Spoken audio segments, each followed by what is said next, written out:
de la parole de Dieu que vous connaissez très bien pour la plupart d'entre vous, qui se trouve dans Matthieu, chapitre 14, versets 22 à 33.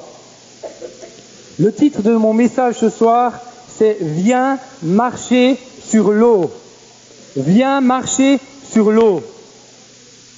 Matthieu, chapitre 14, versets 22 à 33. Il est dit là, aussitôt après, il obligea les disciples à monter dans la barque et à passer avant lui de l'autre côté, pendant qu'il renverrait la foule. Quand il l'eut renvoyé, il monta sur la montagne pour prier à l'écart, et comme le soir était venu, il était là, seul. La barque, déjà au milieu de la mer, était battue par les flots, car le vent était contraire.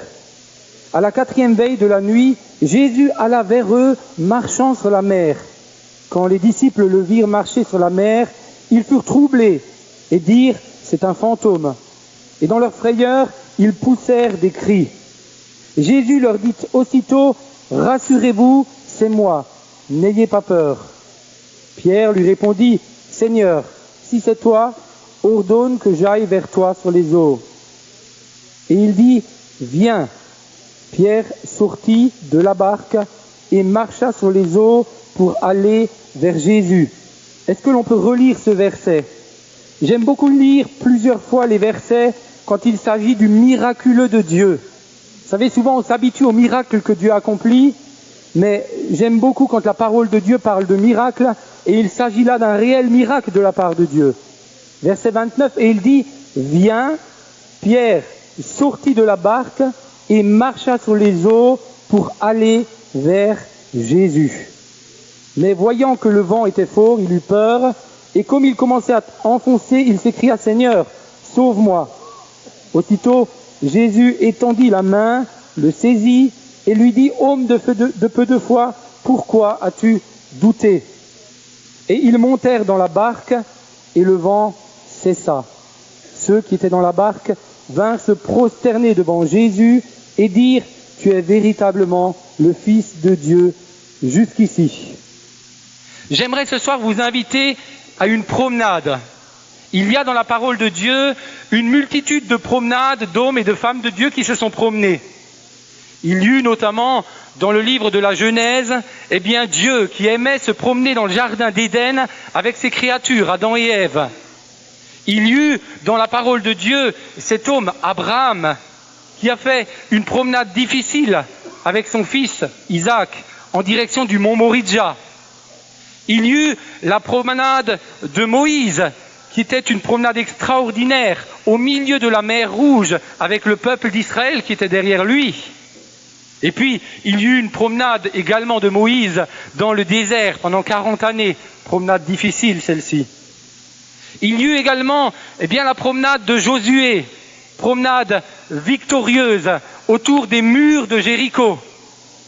Et puis, il y eut la promenade des disciples d'Emmaüs qui, après la résurrection de Jésus, ont marché avec lui et discuté avec lui.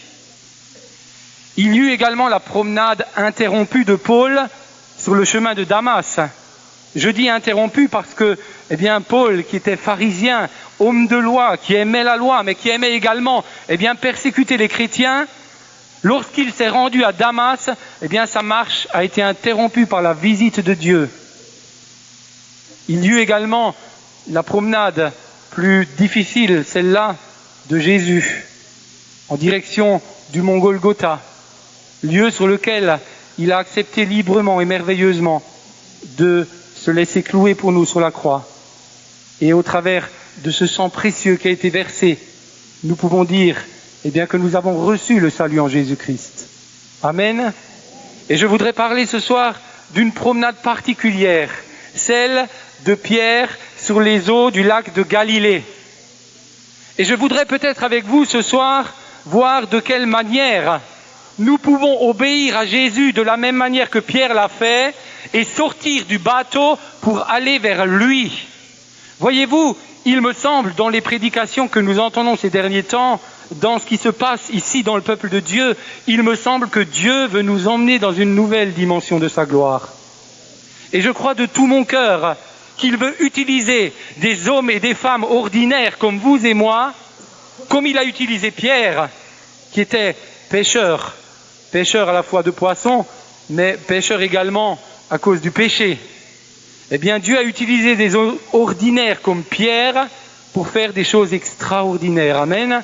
Et je crois que ce soir, la volonté de Dieu pour le peuple de Dieu ici présent, c'est de nous permettre à nous, qui sommes ordinaires, eh bien de faire, avec la puissance de Dieu dont nous sommes remplis, des choses extraordinaires.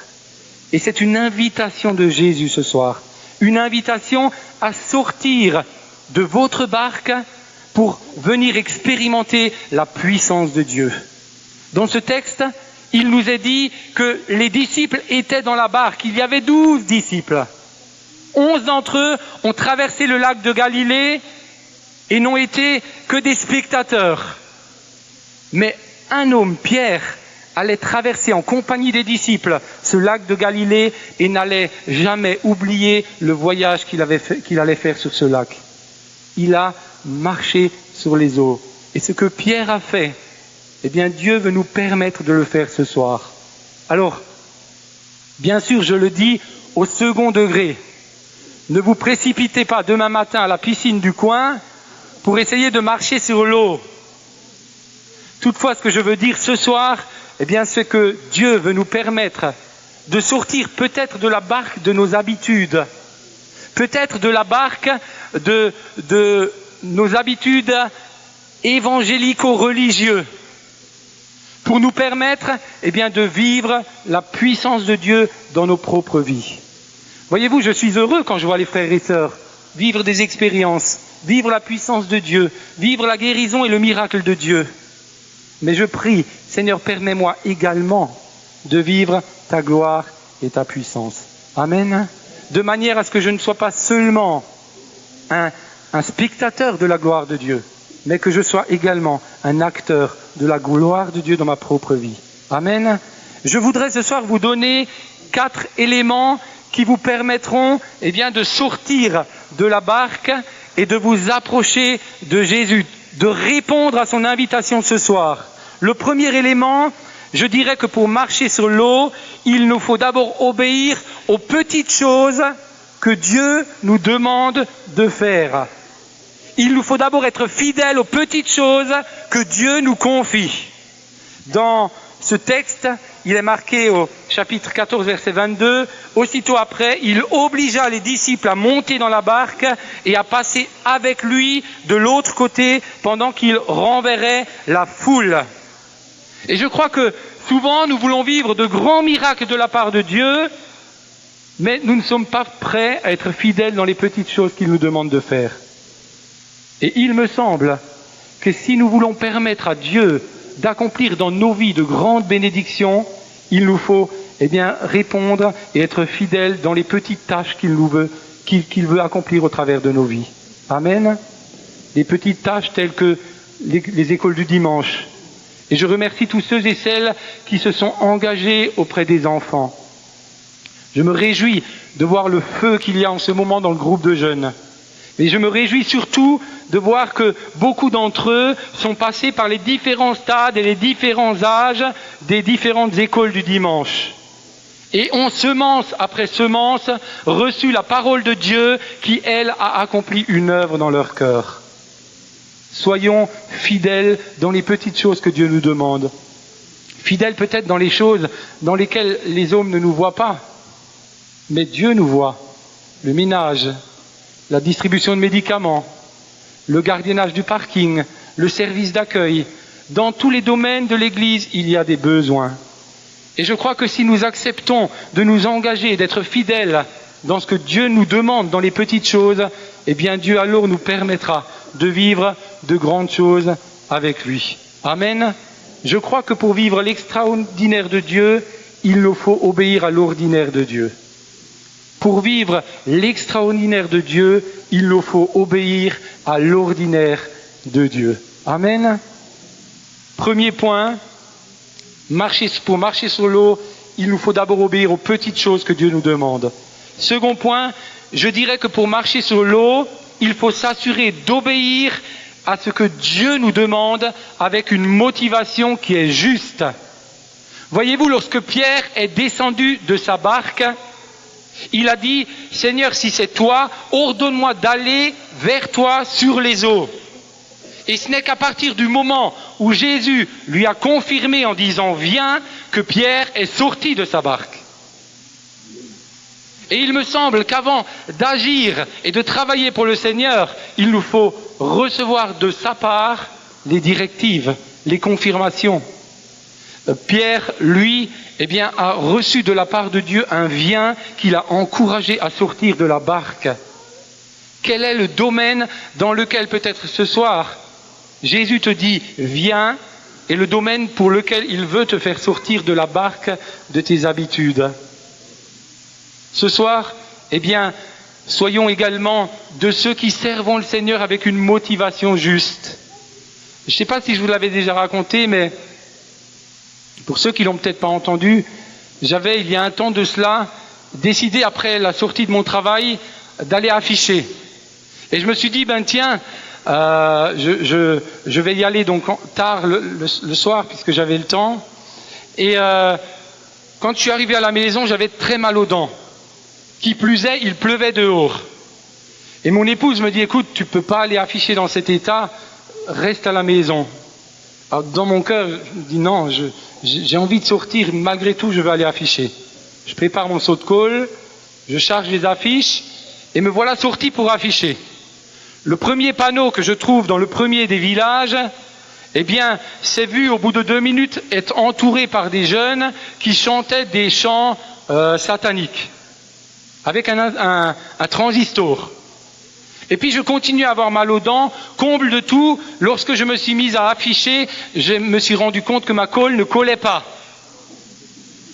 Alors j'ai dit dans mon cœur, Seigneur, moi je te sers, moi, et puis tu permets tout ce qui arrive là. Ouais, je réclamais avec Dieu. Et puis au bout d'un moment, une petite voix intérieure qui me dit, mais attends, tu me sers pour quoi? Tu me sers d'abord pour toi? Tu me sers d'abord pour avoir des bénédictions? Ou tu me sers parce que tu m'aimes? Alors j'ai là réalisé que ma motivation, celle pour laquelle je servais le Seigneur, n'était pas tout à fait juste.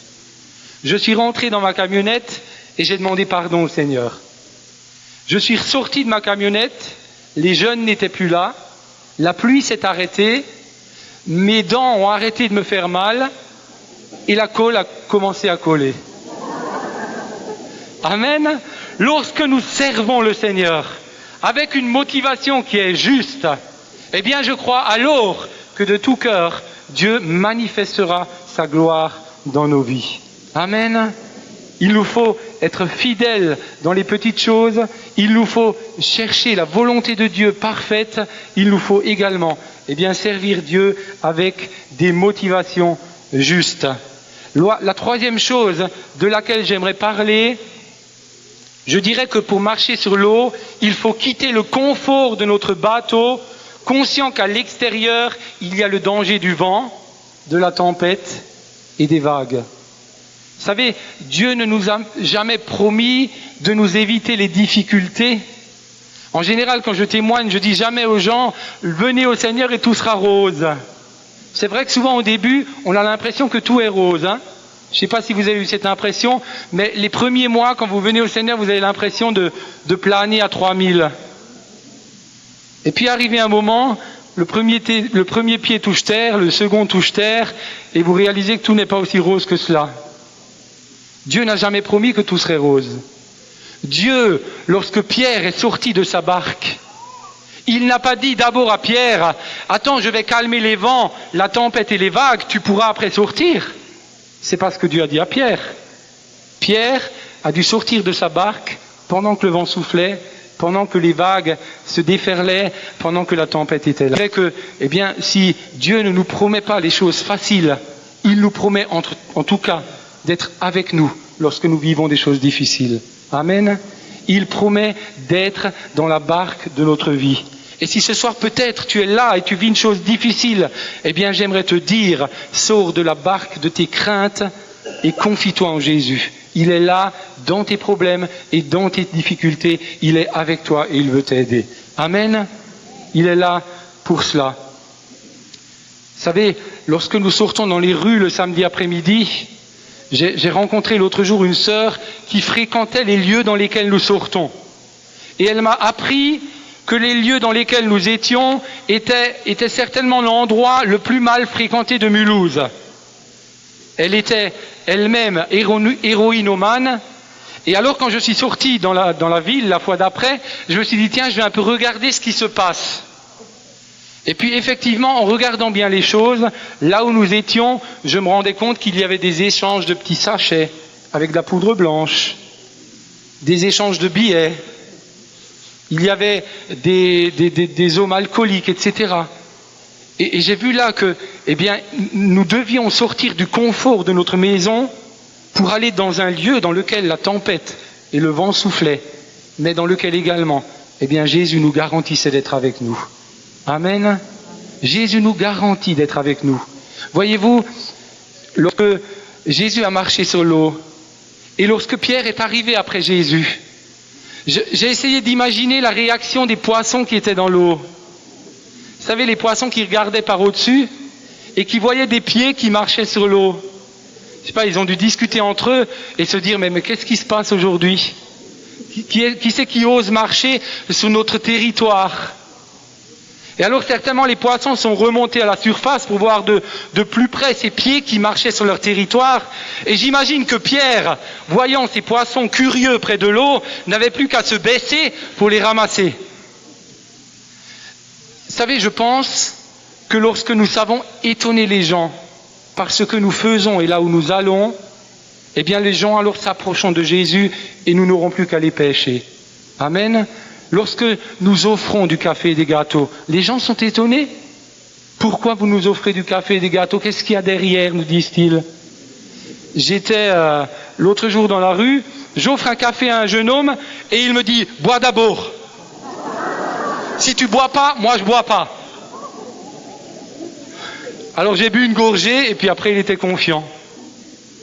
Et du doute qui était là sur son cœur, petit à petit, il est passé à l'étonnement de voir que nous étions capables de lui offrir un café dans lequel nous n'avions mis aucun poison. Amen.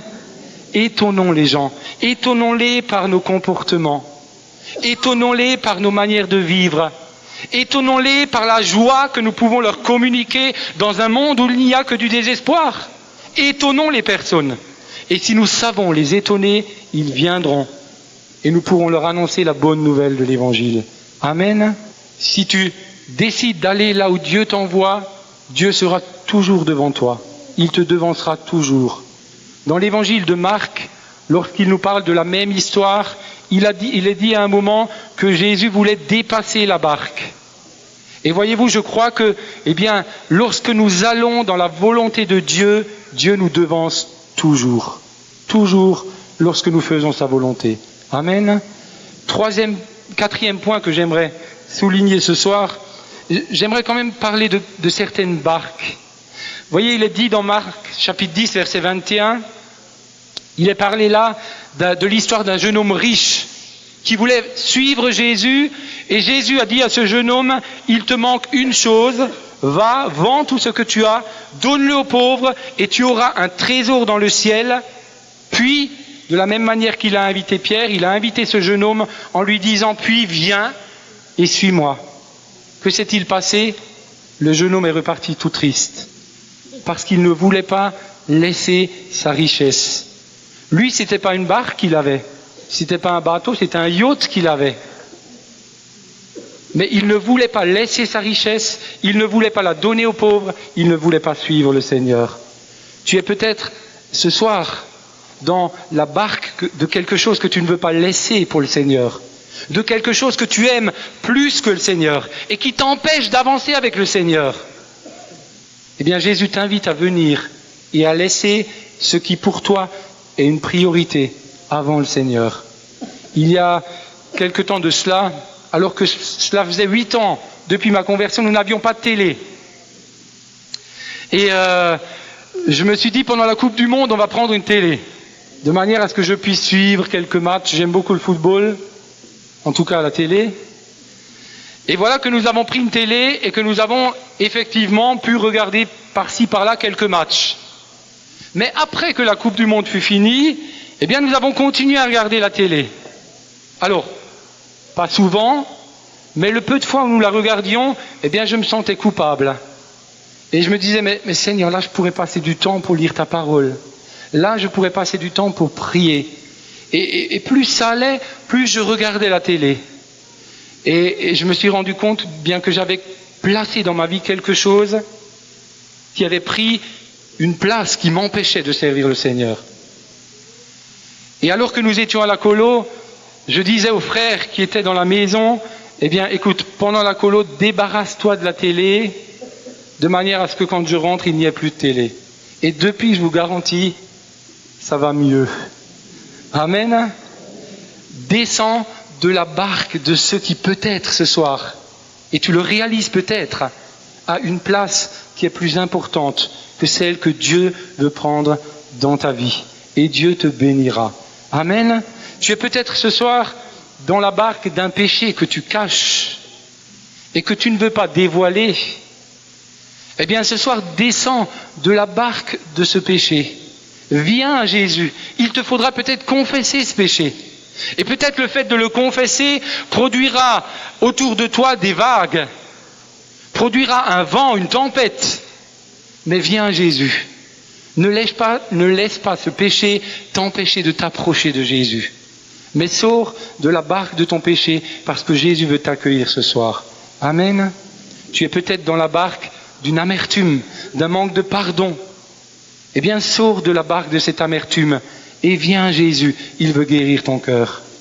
Tu es peut-être dans la barque d'une vieille blessure par rapport à quelque chose que tu as vécu dans le passé. Et cette blessure est en train de te ronger à l'intérieur. Et à cause de cela, eh bien, tu n'as pas la paix, tu n'as pas la joie que tu devrais avoir. Ce soir, sors de la barque, confesse, demande à Jésus de te guérir. Et Jésus le fera parce qu'il t'aime, il t'attend. Et il te dit ce soir, viens, je t'attends. Amen. Ce soir, si tu sors de ta barque, eh bien Jésus fera un miracle dans ta vie. Quatrième et dernière chose, je dirais que pour sortir de la barque, il nous faut aller au-delà de nos craintes. Au-delà de nos craintes. Dans la parole de Dieu, 366 fois, il est marqué « Ne crains pas ». Une fois pour tous les jours, y compris pour les années bissextiles. Donc vous n'avez pas à craindre. Lorsque vous vous lèverez demain matin, il y a pour vous un « Ne crains pas ». Lorsque vous vous lèverez après-demain matin, il y a pour votre vie un « Ne crains pas ». Et chaque jour de votre vie, il y a un « Ne crains pas » pour vous. Sortez de la barque de votre crainte. Ne laissez pas la crainte vous paralyser. Voyez-vous, lorsque Dieu nous lance des défis, lorsqu'il nous dit de sortir de notre barque, la barque de nos habitudes, eh bien nous commençons à raisonner. Et lorsque nous commençons à raisonner, il y a des craintes qui viennent. Et vous savez, la crainte, elle n'est pas grave en soi, mais la crainte qui paralyse et qui nous empêche de sortir de la barque, c'est cette crainte-là qu'il ne faut pas avoir. C'est cette crainte-là de laquelle ce soir Dieu veut nous libérer. Amen. Ne craignez pas. Croyez seulement que Dieu veut accomplir des miracles dans votre vie. Vous savez, monter sur l'estrade et prêcher l'évangile, pour moi, c'est toujours une crainte. C'est toujours un défi que Dieu me lance. Mais je veux bien surmonter cette crainte et annoncer l'évangile avec joie. Sachant que si je surmonte mes craintes, eh bien Dieu accompagne toujours sa parole. Amen. Hier soir, nous étions dans une réunion pour préparer un culte pour les enfants, le culte de Noël. Et vers 22h, 22h15, j'avais préparé un rucksack où j'y ai mis un thermos de café avec des paquets de gâteaux et puis du sucre avec quelques cuillères. Et je me suis dit, tiens, après la réunion, je vais aller à la gare de Mulhouse pour offrir du café aux pauvres gens qui sont là en général à cette heure-ci. Mais vous savez, avant d'aller à la gare à 22h15, je vous laisse imaginer les craintes qu'il y avait dans mon cœur. Seigneur, quel type de personnes je vais rencontrer? Eh bien, j'ai dit, Seigneur, aide-moi à surpasser mes craintes et à aller pour annoncer l'évangile. Et je suis allé à la gare. J'ai rencontré des gens qui étaient très ouverts, à lesquels nous avons pu merveilleusement témoigner. Amen. Surmontez vos craintes. Soyez des témoins de l'évangile de Jésus-Christ. Je le répète, la crainte n'a jamais tué personne. Elle nous tue seulement lorsqu'elle nous paralyse au point de nous empêcher de sortir de notre barque et de faire la volonté de Dieu. Alors ce soir, osons répondre aux défis que Dieu nous lance. Osons répondre au défi de Dieu de sortir de la barque de nos habitudes pour vivre, malgré les tempêtes, malgré les vents, malgré les difficultés, le miracle de Dieu. Amen. Je terminerai en vous donnant quelques encouragements par rapport à cette histoire. Je dirais d'abord que le plus grand échec dans l'histoire que nous avons lue n'est pas le doute de Pierre. Pierre a douté. C'est vrai qu'il a fait une erreur, parce qu'à un moment de l'histoire, Pierre, plutôt que de tourner le regard vers Jésus, il a tourné le regard vers les circonstances. Et la parole de Dieu nous dit qu'il s'est enfoncé dans l'eau. Mais je crois que plus que l'échec de Pierre, il y a eu l'échec des 11 disciples qui étaient dans leur barque. Et voyez-vous, je crois que l'échec est plus grand de ne pas sortir de sa barque que de sortir et de vivre parce que nous sortons, eh bien des échecs. Amen. Sortons de notre barque. Ne restons pas tranquillement assis en regardant les choses se passer, mais prions le Seigneur, à la fois de lui être fidèle dans les petites choses qu'il nous demande, à la fois également eh bien, de le servir là où il veut nous placer. Et il vous utilisera si vous osez sortir de la barque. La deuxième chose que j'aimerais dire par rapport à l'échec de Pierre, je voudrais dire que l'échec lui a appris à progresser. Il y a deux choses que j'ai beaucoup aimées dans cette histoire par rapport au doute de Pierre. Lorsque Pierre est tombé dans l'eau, il est dit quand il commença à s'enfoncer, aussitôt Jésus le sortit de l'eau. Jésus le sauva. C'est-à-dire que Jésus n'a pas attendu que Pierre ait la tête dans l'eau pour le sortir de l'eau. Jésus, il l'a sorti de l'eau avant eh bien, que Pierre ne boit la tasse. Pourtant, il aurait pu dire, bien, tu as douté. Alors tu as qu'à rester un peu dans l'eau. Tu as qu'à boire quelques tasses. Hein, souvent, il me semble qu'on agit un peu comme ça. Hein. Ah, le frère, il a vécu un échec. Ben, ce qu'il vit, c'est les conséquences de son péché, et puis c'est bien fait pour lui. Et vous savez, quand on dit c'est bien fait pour lui, c'est comme si on le plongeait encore un peu dans l'eau de l'épreuve. En lui disant, après tout, tu l'as mérité, hein. Jésus n'agit pas comme ça. La deuxième chose qui a permis à Pierre de progresser grâce à son échec, eh bien, je dirais que Jésus a montré à Pierre pourquoi il y avait l'échec. Il a dit à Pierre, homme de peu de foi, pourquoi as-tu douté? Mais lorsque vous lisez l'histoire, vous voyez que Jésus ne lui a pas dit cela en présence des disciples. Il lui a dit ça en aparté. Et ce n'est qu'après lui avoir dit cela qu'ils sont montés dans la barque avec les autres disciples. Voyez-vous, je dirais au travers de cela que lorsque nous avons quelque chose contre un frère, lorsque nous voyons qu'il subit un échec ou qu'il est tombé, plutôt que de dire à tout le monde, tu as vu tel frère, il est tombé. Et alors pour se donner bonne conscience, on dit, ben viens, on va prier ensemble pour lui. Hein, souvent, c'est une manière de dire, lui il est tombé, mais moi je ne suis pas tombé. Souvent, en tout cas pour moi. Mais je dirais, Jésus est un gentleman, il n'a pas agi comme ça. Jésus a pris Pierre en aparté alors qu'ils étaient sur l'eau, et il lui a dit, vois-tu, tu es un homme de peu de foi, tu as douté, et à cause de cela, eh bien tu es tombé dans l'eau. Et après, ils sont retournés dans la barque. Amen. Jésus ne l'a pas noyé, et Jésus ne l'a pas confronté aux autres dans l'échec qu'il a eu. Mais Jésus a eu l'amour, l'amabilité, la gentillesse de lui dire, eh bien, tu as douté, mais c'est pas grave. Je t'encourage, continue. Et ce soir, tu vis peut-être l'échec. Tu es peut-être dans une situation d'échec. J'aimerais te dire, Dieu ne t'enfonce pas, Dieu ne t'accuse pas, Dieu ne rigole pas de ton échec, mais Dieu te relève et il veut t'encourager. Amen. L'échec a servi à Pierre à progresser et être le disciple que nous connaissons. Et puis, je terminerai en disant que l'échec nous rapproche de Dieu. Voyez-vous, lorsque mon fils Ézéchiel avait 2 ans et demi, 3 ans, Je fais des expériences avec lui. Je le mettais sur le haut de l'escalier et je descendais 6-7 marches et je disais saute. Alors au début, il n'osait pas sauter. Alors il descendait 3-4 marches et quand il voyait qu'il me touchait à peu près, hop, il sautait dans mes bras.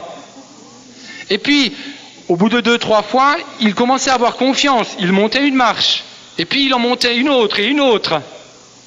Si bien qu'aujourd'hui, eh bien, il peut sauter d'un mur, il peut sauter de n'importe où. Il sait que s'il saute dans mes bras, je l'attraperai.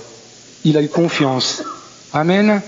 Et lorsque nous vivons des échecs, mais lorsque nous osons sortir de notre barque, nous savons que celui que nous servons, eh bien, nous pouvons lui faire confiance. Il nous aime. Il ne nous écrasera pas, mais il veut nous serrer dans ses bras et nous aider à marcher plus loin. Amen. Et plus nous lui ferons confiance, plus grands seront les défis qu'il nous proposera. Mais plus grands seront les défis qu'il nous proposera, plus grands seront également les miracles qu'il accomplira dans nos vies. Amen. Je vous invite peut-être un instant à fermer vos yeux. Je demanderai à Samuel, si tu veux bien, terminer par la prière. J'aimerais simplement dire encore, pour terminer, s'il y a peut-être quelqu'un qui est là pour la première fois ce soir, et tu es ce soir dans la barque de ton péché, dans la barque de choses qui t'angoissent, qui te rendent malheureux et pour lesquelles tu n'as pas la paix, eh bien, Jésus a devancé la barque dans laquelle tu te trouves pour aller sur le mont Golgotha et pour être cloué sur la croix. Et aujourd'hui, il t'attend, il te tend les bras. Il est celui qui peut changer ta vie. Si tu sors de la barque de ton péché, si tu sors de la barque de tes problèmes, eh bien Jésus t'accueillera dans ses bras. Il t'invite ce soir. Viens à lui et tu verras sa gloire.